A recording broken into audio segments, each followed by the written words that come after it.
I'm with Gidon Ariel from Root Source, and we're talking about the new project, We Must Not Forget. Now, Gidon, what is We Must Not Forget? We must not forget is a very, very, very important phrase for every human being, because I don't remember who it was who said, whoever does not learn from the past is cursed to relive it.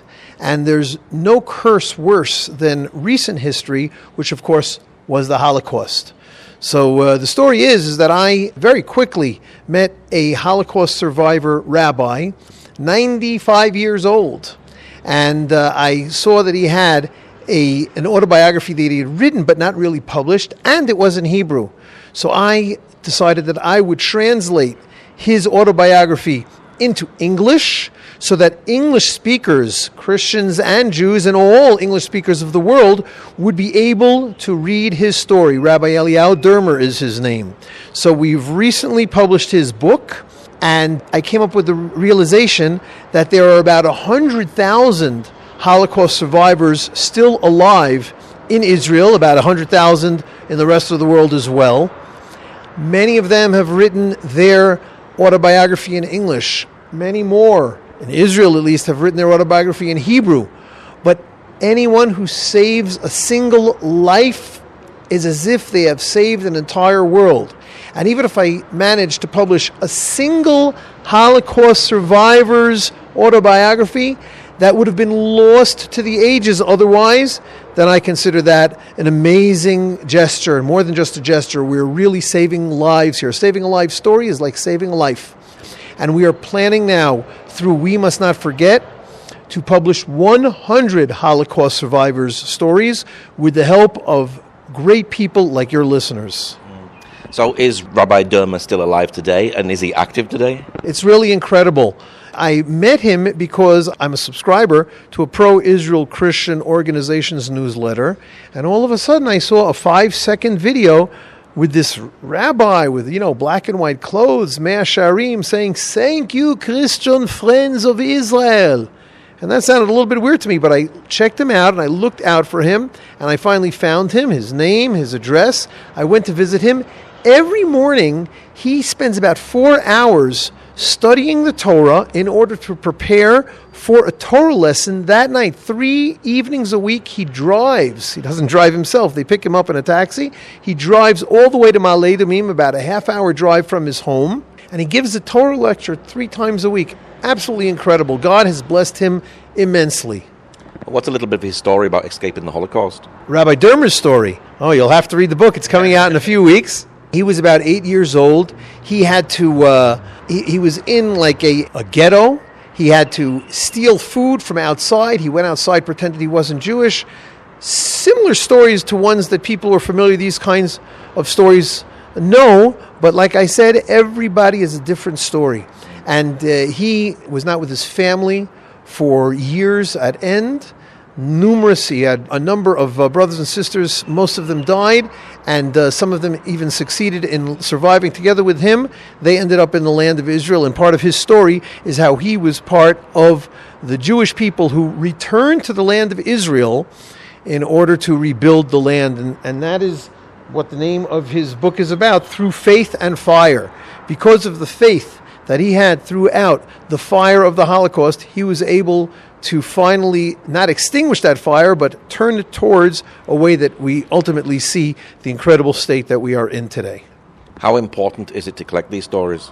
Like I said, it's immeasurable, the importance, because especially today when there is so much Holocaust denial going around, it is important that every single story gets recorded.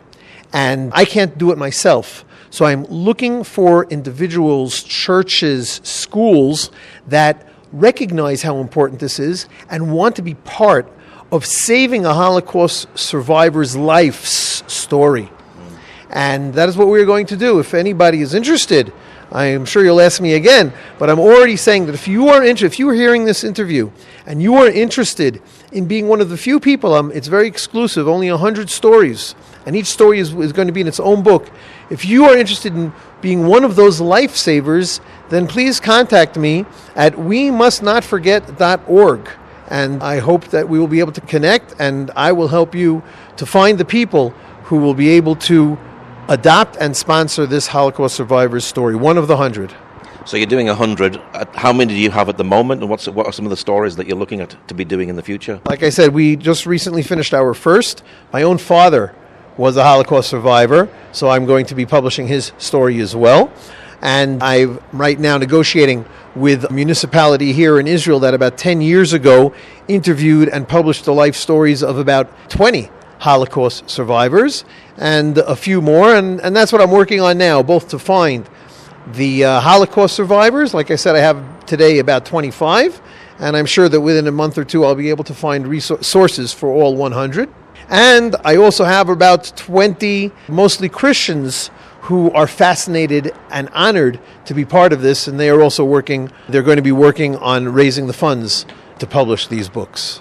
Sounds like a very big project. How much does it cost to actually publish a book? Per book, for the translation and the formatting and the editing, and of course about $7,000 a book.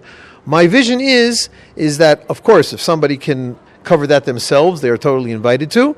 But even I'm accepting donations through pledges for 3 years. So even if you only find you and another 10 friends that each pledges $20 a month, $20 times 10 friends is $200, times about 36 months, that comes out to about $7,000.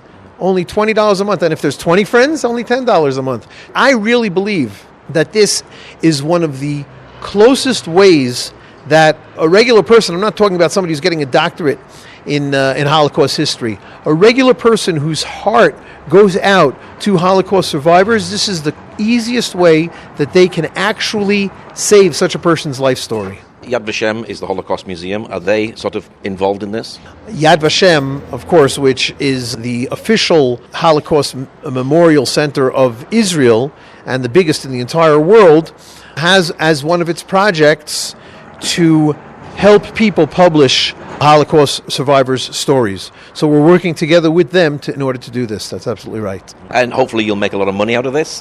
Where is the money going to?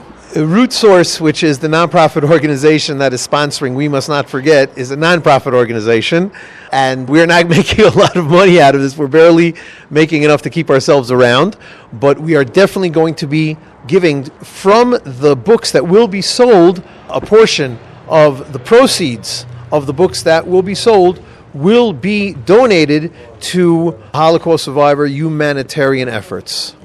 And now more than ever is more important to be sharing stories like this, isn't it? Especially when we're seeing a huge rise in anti-Semitism all around the world. My Christian friends, I'm an Orthodox Jew, but my Christian friends often remind me of the phrase of separating between the goats and the lambs or something like that. You probably know that verse better than me.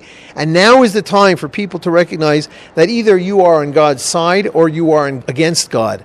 And unfortunately, I believe that it is the adversary, the devil, who is pushing towards people to blur that line. But it is absolutely clear that standing with the victims of the Holocaust, when 6 million people were killed, 6 million Jews were killed, much more than 6 million people, but there was no group that was so specifically targeted like the Jewish people. And today, when the Jewish people has incredibly turned around and created a state of Israel that, again, its enemies are saying how horrible it is, but people who are truthful and recognize the truth see how incredible the state of Israel is. And the fact that on October 7th, 2023, we were attacked so horrifically, and again, anti-Semites are saying that it's our fault and we deserved it, and all sorts of horrible things like this. I really believe that God is letting many people, especially many believers, recognize the truth, and these truthful people have to stand with Israel, and I am inviting all of you to do that. Are you shocked about the way that anti-Semitism is today? It's hard to say. Obviously, I'm shocked about all the things that are happening, but shocked doesn't mean surprised. I think that so many people don't recognize the truth because of the incredible blessing that is the internet and social media. It's a two-sided sword, and it's a terrible curse as well. And people who do not recognize the incredible blessing of social media, through which many of you probably are even hearing about this program and listening to Paul's program all the time. But so many people are falling prey to anti-Semites and horrific people. And it's very sad, but I believe that it was prophesied. So no one who reads God's word is surprised by what is going on today. So you said before that your father is a Holocaust survivor. Is this really personal to you? Your listeners are familiar with the Holocaust, some more, some less. As a second-generation Holocaust survivor growing up in New York, the synagogue that I went to, we didn't talk a lot about the Holocaust, but out of the hundreds of families who were members of that synagogue, I would say about half of them had numbers tattooed onto their arms. And if anybody doesn't know what a number tattooed onto their arm means, then I suggest that you Google it. But we as Jews, we of course observed Holocaust Remembrance Day, and even the head of the American Friends of the Holocaust Museum at Yad Vashem lived in my community, but it was just a part of our life. But that is really what the Jewish people have had to endure for thousands of years, through the Holocaust and the Inquisition and the Crusades, and since the very exile of the Second Temple. That is what we have been working through, and God is on our side, and He has helped us to come to where we are today. What is your prayer for this book and for the other books? A prayer isn't only in the future what we want, and so we're asking God what we want. It's also being grateful. I am extremely grateful to God that He has put into my heart this incredibly important program, especially since it is being sponsored by Root Source, the organization that I have been running for over 10 years, which is a platform for pro-Israel Christians and Jews to engage with each other. This is something that is very new. For thousands of years, 2,000 years, Jews and Christians have been the bitterest of enemies, and now God is opening up our hearts. Really, so many of my Christian friends tell me, I don't know where it's coming from. It's only a God thing.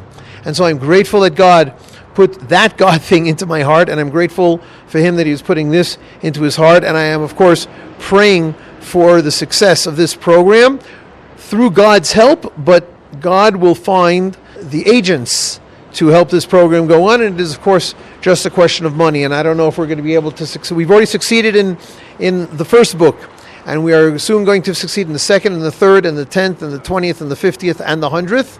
And that is as far as we're going to go. I do hope that we are going to be able to connect people within a half a year. And I think that is something exceptionally doable.